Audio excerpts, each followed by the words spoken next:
and welcome to the Fight and Fit podcast. Joined by Mick Austin today. You alright? Sound. Yeah.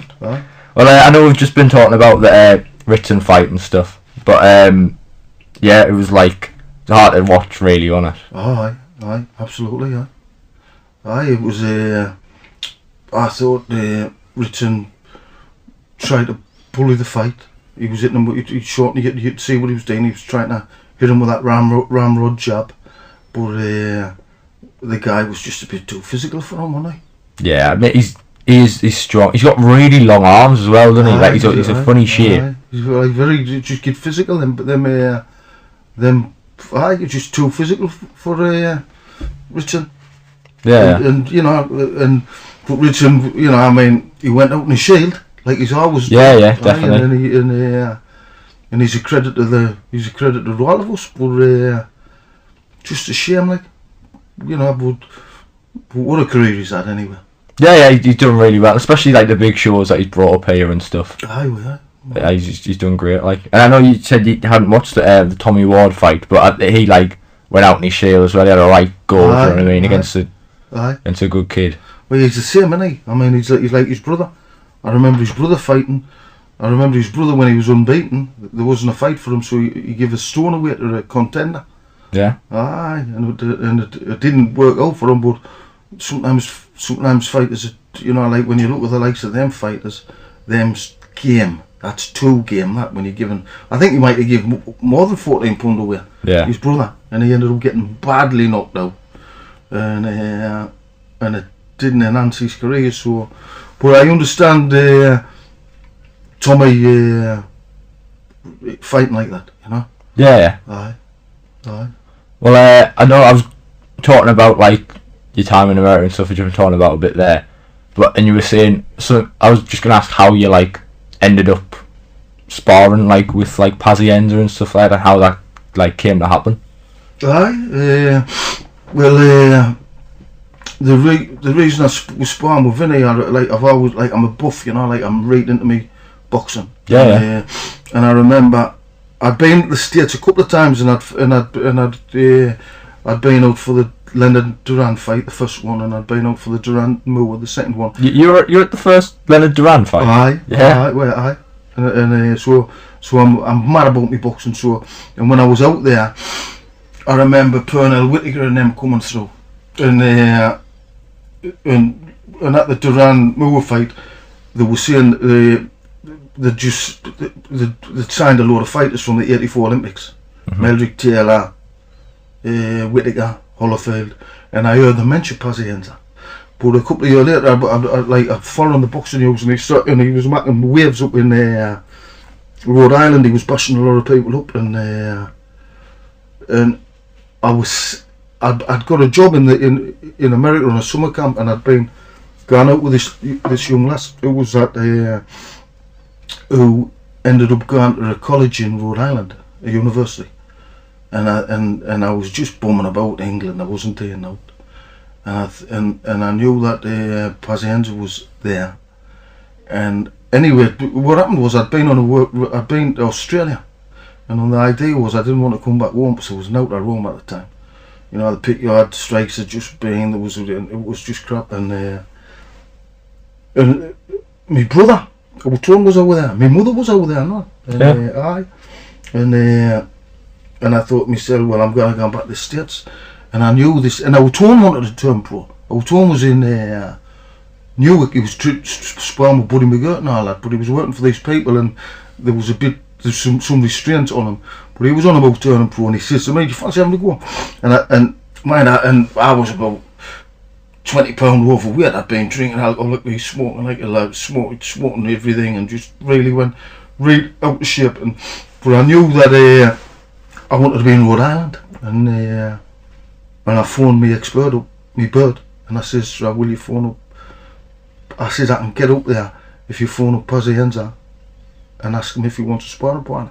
And of course I want a sparring partner, and she phoned him up. She says, aye. So on a weekend, I was working down in New Jersey with a job, on a job out on Curtis, and I ended up going on a weekend and jumping in the ring with Vinny, and it was interesting because when we went to the gym, I'd been trying to get into shape, but I was still smoking and still drinking. Uh-huh. And when we jumped in there, I remember him coming in, and Vinny struggled with his weight.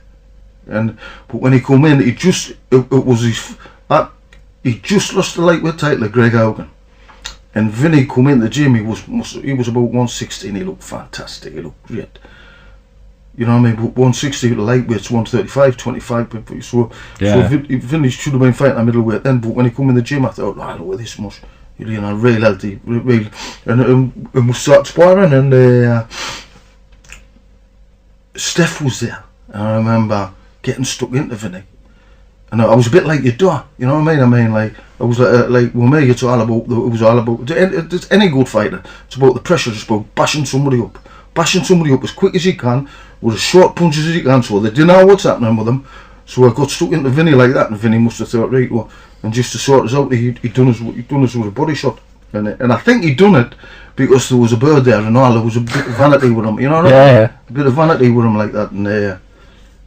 But anyway, I done 3 rounds with him, I done 4 rounds with him, I was knocked.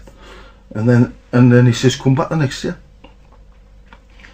And I went home and I was aching, shattered, and I went back the next year. But he'd got himself a sparring partner. And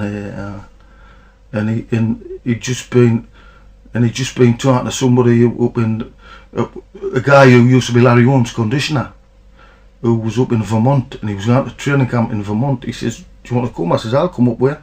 He says, well, what do you want to do? I says, I'll fight on you. I'll do it for now. I'll train for now. I'll spar one out for now. She wasn't paying out. Oh, so you weren't getting paid for it? No. So I said, I'll spar for now, but I want to be fighting on your cards. He says, alright, I'll do that for you. And so we went up to New Hampshire. It was New Hampshire, and Manchester, New Hampshire. And we got set up in a gym up there, and that was it. No other sparring partners, and with my ego and my, you know what I mean. I'm a bully, you know what I mean. I wanted to knock people out. I thought that's how you did it. And Vinny was the same. Vinny loved a fight, and we just bashed each other and bashed each other. He was too good for us, like. But and that's how I got my first fight. Yeah. He had a fight. His first fight back was against an American Indian in Rhode Island, and Vinny used to sell out the Civic Centre, 10,000 people, and it was on the same night when Tyson boxed Spinks. Aye, and so after our card, they had big cinema screens at the end of the stadiums, and people just sat and watched the Tyson Spinks. Yeah, so you boxed on that show though? Aye, I boxed a little Mexican called Jose Gonzalez, Joe Gonzalez or something, and I remember warming up, and I remember the ring ropes were loose, and I think what they were doing was that there wasn't a big card, there was only about 4 fights on. I was a walk-on fight. And they says, you know, so I'd warmed up and then I had to sit down, and by the time I got ready, I was cold again. Yeah. I remember getting in the ring with Lou Dover. Dover was in my corner, and I remember starting a bit slow. Ironically, starting a bit slow. I used to come out and toss a muck spreader, right hand over the top. You know, I was being short and my centre of gravity low. I'd be bubbling and waving. I'd toss a one right over the top, trying to knock them out behind the ear. You know, that behind the lug, and I was getting, I got into a couple of shots, and I remember our tone was there, and I knew I was a bit off the pace, and our tone says, just relax, relax, and just move about, and I got on my toes, and I started to move about, and I just felt it come straight away, and what had happened was, it was a first time I'd been on a speedball, you know the speedballs, the pair ball, yeah. And what happens is with a pair ball, you plant yourself under the pair ball, you plant your feet under it, and it becomes muscle memory when you're hitting that ball. You know, it's your eye-hand coordination, obviously, muscle memory. And I remember just getting in front of him, and I knew it because I'd been moving about like Ali before that, and I knew it would because of the pair ball, and I just seen him, and I think I was one shot with left hook, and I just tossed a double left hook and just boom, he was out for about 5 minutes. Yeah. Right. And it took us it was the quickest fight of the night. It was 59 seconds before he was counted out, and that's where they count. And it's not really that slow a start, then, is it? Oh, but it was. But it's funny. But it was. I remember coming out and me down O'Ton, and O'Ton says you started slow. That didn't he? He laughed like. Yeah. But, because I mean that's what happened with you now, didn't you? I mean you're going through that much emotion and that much different feelings when you're boxing, didn't you? Yeah. Sometimes you think you're slow, and you're looking for it, and then when you relax, it'll come like. So that's what happened like. Yeah. Right. So how come you didn't have any more after that? Well, what happened was Vinny. Back then it was a massive thing on the TV. So a month later he had a fight in Atlantic City. A good fighter, I forget his name, Mike Humpers in a minute. Good fighter who won the light middleweight title. Well, Humpers later, but Vinny ended up boxing him again when he come back after he broke his neck. But so we were fighting in Atlantic City on a nationally televised show, which was like, now you've got like Sky, this, that, and the other. Well, back then the terrestrial channels, your BBC, ITV, and that would do shows from Atlantic City and Vegas and all over the place on Saturday afternoon. So you might have 4 world title fights in different arenas, in different casinos on Atlantic City, and Vinny was fighting this guy on one, and I got a fight. I got the fight again. And so we geared up for that. Went back to training camp, and Vinny had to do he had to mark 140. So how we done 135, I'll never know, because he lost the title at 135, which was lightweight. Yeah. He was going up a light welterweight to 140. So we're back in the gym, just me and him, bashing each other bashing each other all over the shop. Now you know what I mean. I'm a good little puncher. Vinny was like me. Vinny was turned off. Vinny, the problem with Vinny was he was a good boxer, but with Vinny, the way to insult Vinny was not to him in hate. You know what I mean? He just loved having a fight. He's insulted if you missed him. You know what I mean? Yeah. So there was times when we were sparring. There was times when I'd start nice and fast, and I didn't want to left out and have him down. But I didn't want to sound like I'm bragging, because I'm not. But it was only a flash knockdown, and I'm a good puncher, and these things do happen. But I've had it a couple of times. I had him down where but as soon as he hit the deck, he was back up. Yeah. And then I'm thinking to myself, I wish I never done that, because you're gonna get sorted out. You're gonna get bashed up, because it's just, there was only me in him, and that's how it was. And we had a week to go we had a week to go, and we've been bashing each other to bits in the gym, and I was struggling. And at the end of and he was getting 5 or 6 rounds out of us, and at the end of one training session, he was with a body shot, and I thought, he done my ribs. Yeah. I done my ribs, and I thought to myself, and I remember thinking, I knew the ribs were shot. You know what I mean? But it was one of them. I mean, like I had enough faith in the Korean gadget. He might have been able to sort it out. So I went through with the fight, but I went back to so I ended up going back to where I was stopping, and then the next day we went to the gym, and just then I think Vinny must have realised Mick's knocked, so he brought this other mush in. He was a good little fighter. He brought this other little fella in, and Vinny says, well, what I'm going to do, he said, I'm going to spar with him first, and then I'm going to spar with you. And when he was sparring with this other gadget, within 30 seconds the guy tossed the left out at him. Vinny reckons he hit him with an elbow. I can't remember. And but then he ended up cutting his eye, and he ended up with about 40 internal stitches and a cut, and he had his head guard on. He ended up with about 40 stitches and a cut in his eye. So that was the card off. That was the card off. Yeah. And I wasn't gonna go back with Vinny anyway. You know what I mean? I wasn't gonna go back with Vinny, because he was like, it was just too much. You know what I mean? It was just well, what I should have done was I was in Rhode Island. I was in Providence. Marvin Agdaddy's gym just up the road, and there was a gym full of Irish lads, and And I'd been to a couple of shows and there were some good fighters. Steve Collins was fighting out there. Yeah. Some good fighters. Maybe I could have went and done that, but once I was out the way, I just I knew when Vinny got cut. I knew I was finished. I just knew. Yeah. So how long, like, was it that you spent with, like, Pazienza? I've done about. I mean, the way I look at it is, I've often tried. I've done two training camps. Yeah. So it was for a full summer, 1988. I'd done 2 training camps. There was neither sparring partners. That was the experience. Yeah. So I ended up doing it. So and another thing I'd just like to bring up.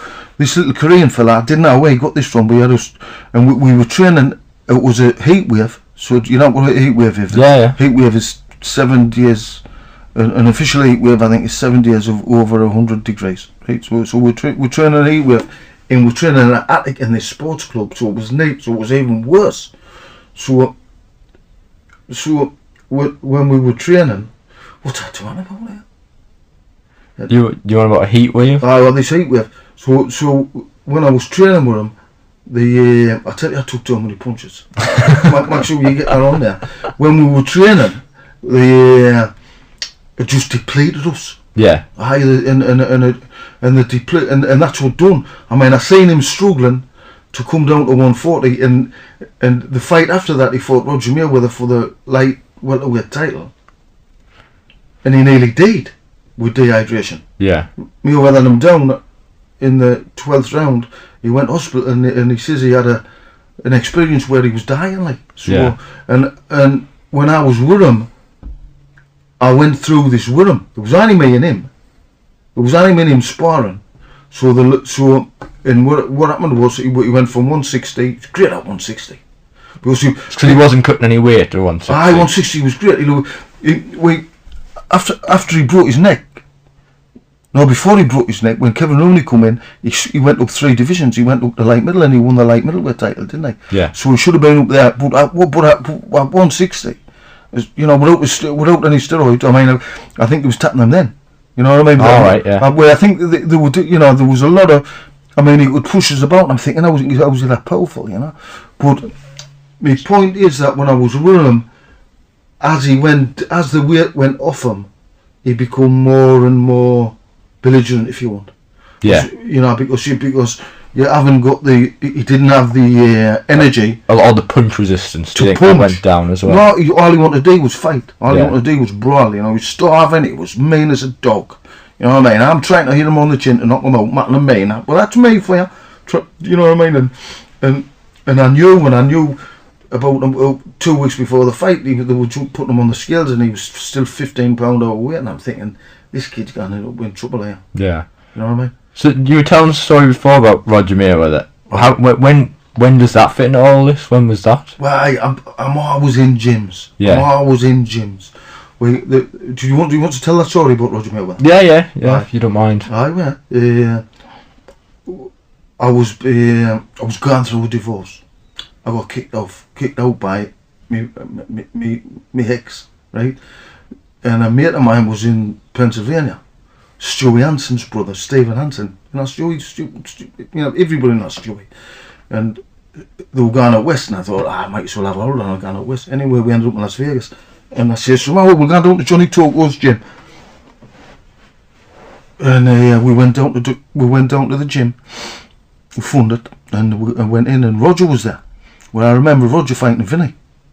And Roger, I remember Julio Cesar Chavez saying that Roger at the time, he was only like, well, he says that Roger at the time was the best puncher in the up the welterweight division. Great puncher. Anyway, Roger was there, and there was two young lads sparring in the gym, and it was, and I says, who was that? He says that his nephew was Floyd.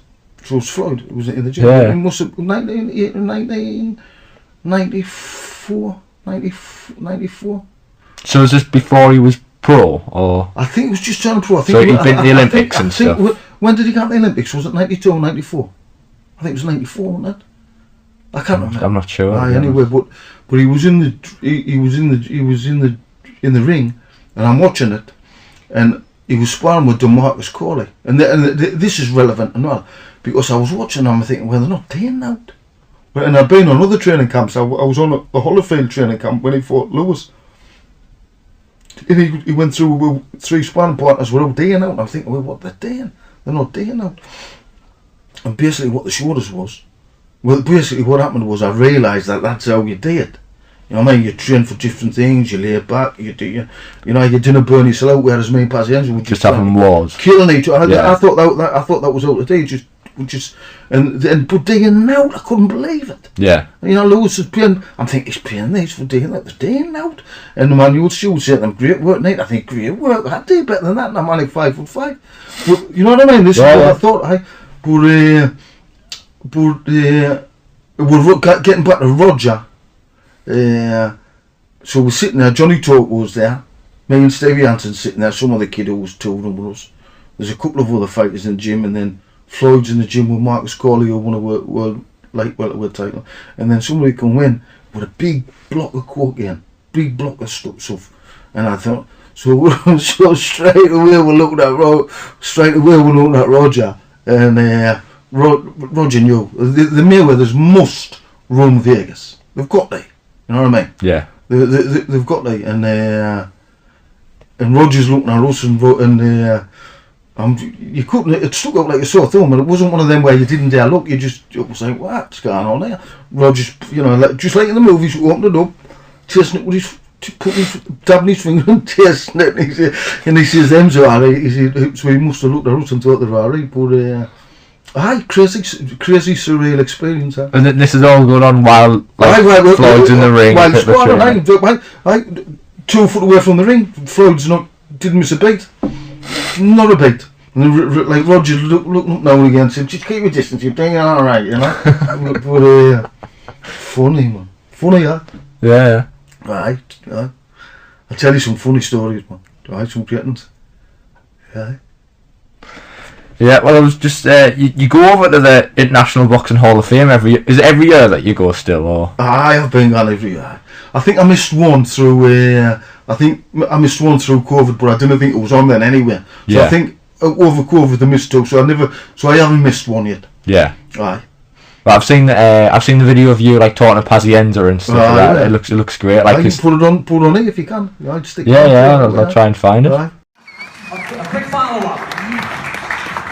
Who's your toughest sparring partner? Come on now. How am I gonna not say you? How am I gonna not say you? Alright, let me tell you my second toughest sparring partner. You know what? You were just the man.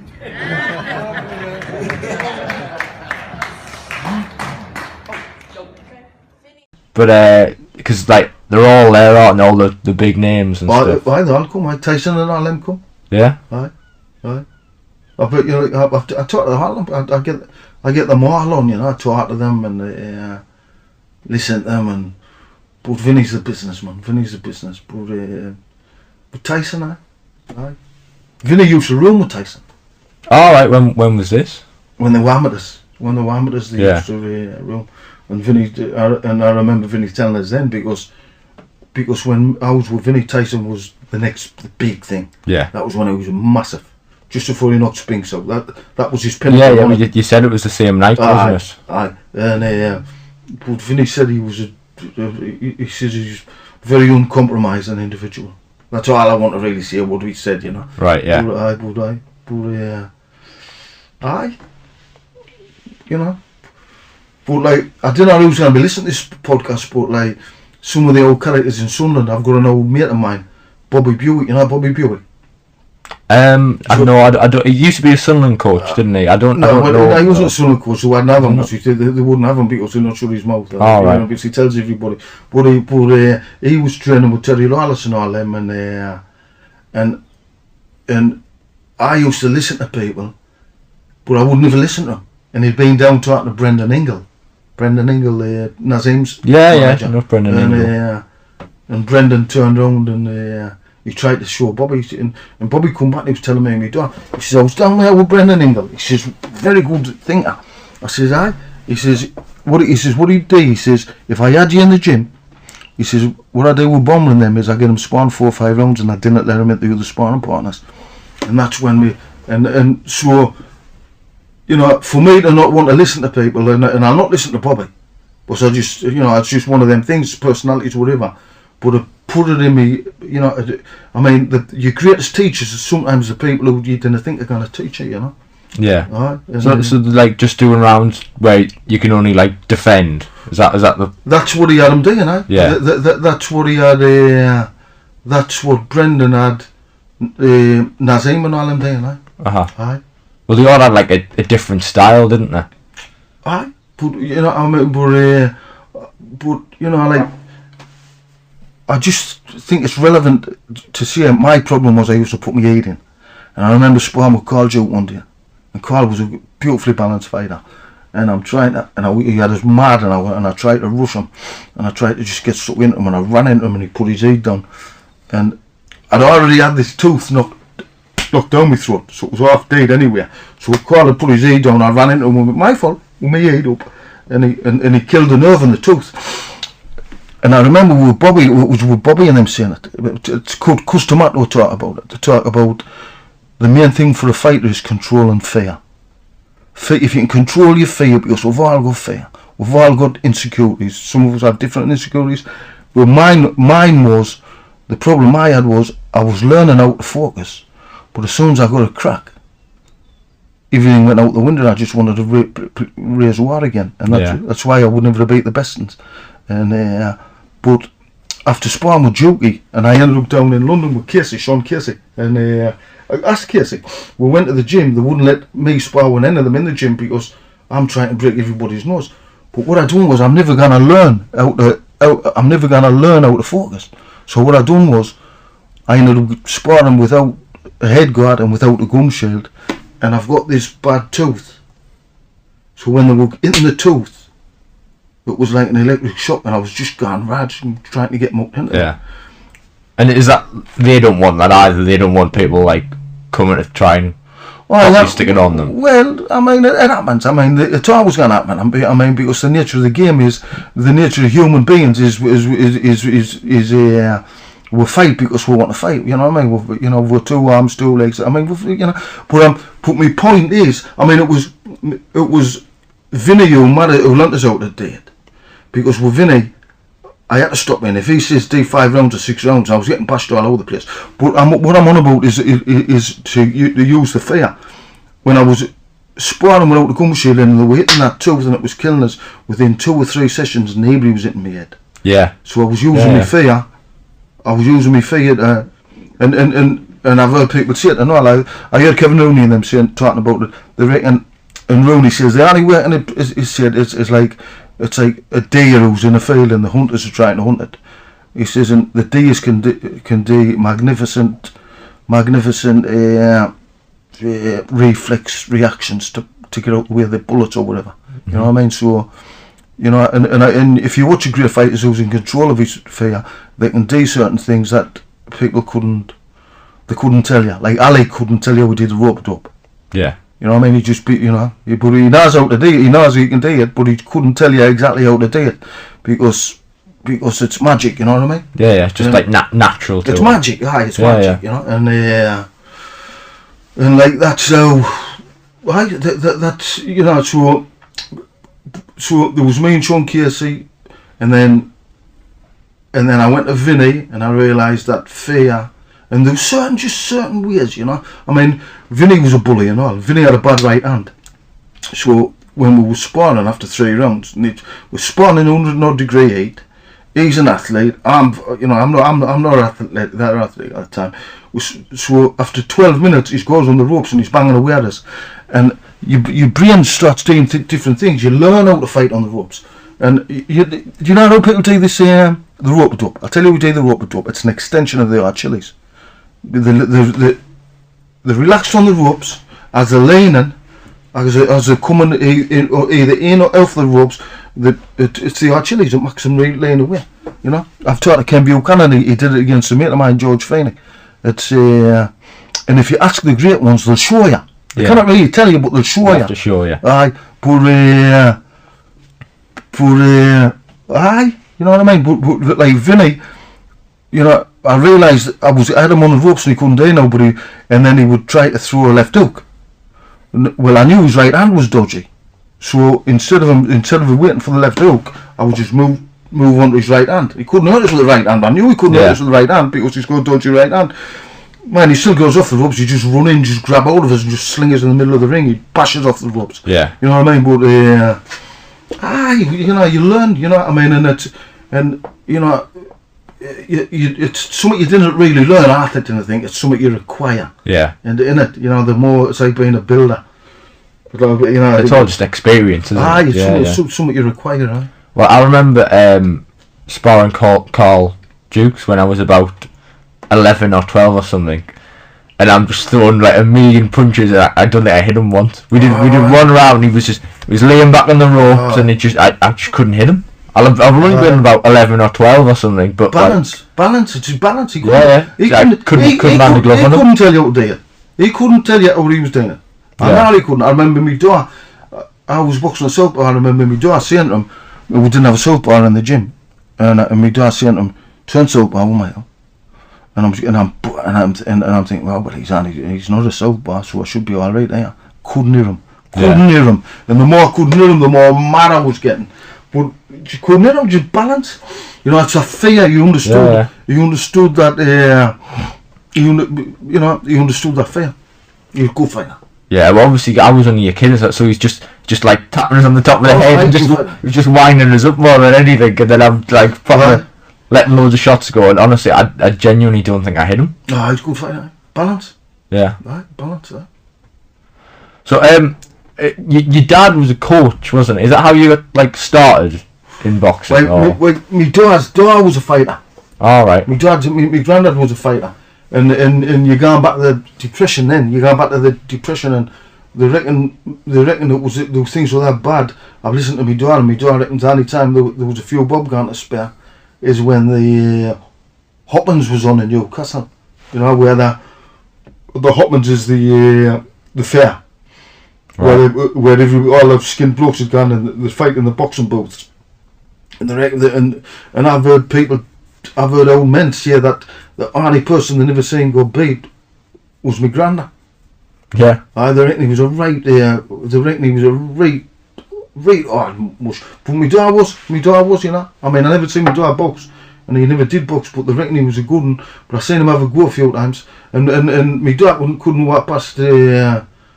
He couldn't cast a blind eye. He couldn't walk past anybody getting bashed up. So I've seen my dad have a go a few times, and I was good to watch. I was good. But you had a gym at Silksworth, wasn't it? We had a gym at Silksworth.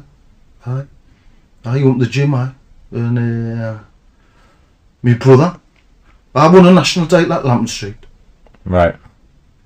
My brother won a national title for Pennywell, and my dad just ended up having the gym up Silky. Yeah. And it was a hell of a gym, you know. We had Bobby Buick come in with his brother Stevie. Well, I think that's where my dad started off. Was your dad started up, aye? Your dad started up, aye? Aye, your dad. But I was telling you about your dad. I was on about your dad, right? I just want to reiterate it. I remember when I finished with Vinny, I was back in the Sunderland. I boxed better than I ever did. I was in the gym and I was doing half a dozen rounds. It was about 20 minutes, and I'd seen this big gawky kid looking over the top of the rope, and I'm thinking, who's this? And I said, "Well, why'd you get in?" It was your dad, and he got in, and I'd been having it my own way, sparring with everybody. Yeah. And all of a sudden, your dad was there, and I thought I was surrounded by him, but I had to fight my way. I just had to fight. You know what I mean? Yeah. I didn't like knee moving, I just had to fight, and I knew your dad, and I knew your dad had it. I mean, I've never watched your dad and been able to say, it is that great, or it is. I've never seen that with your dad, but I know of fighting with him. When you fight with him, you've got to fight like hell. I didn't have to fight like hell with anybody else. Yeah. You know what I mean? And I had to fight like hell, otherwise I'm going to get flattened. And your dad won a national title, and I knew we'd win a national title just off that. I said, you'll win a national title here, and he did.